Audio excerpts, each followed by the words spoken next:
We have here already a big problem in the roof, because the roof have a moisture problem.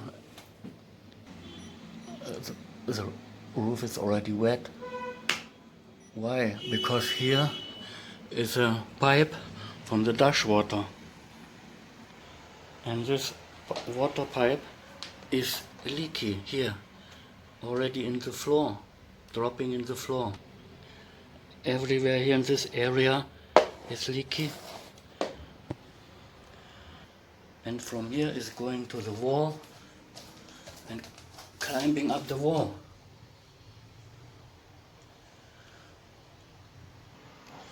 The problem is the water pipe who is broken, dishwater pipe.